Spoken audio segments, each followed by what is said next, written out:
vlastne vo svojom voľnom čase chodíš s vnímajkami aj k iným triedam.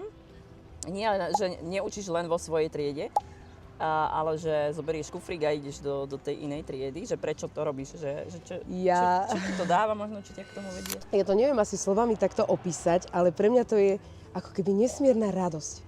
Prísť niekde, kde to proste ako keby nepoznajú, alebo sú ešte, nepoznajú tento príbeh celý, čo je aj za tými bábkami. A keď ten kufrík otvorím v nejakom novom prostredí, tak je to pre mňa nádherná reakcia tých detí, že wow, ako sa tešia.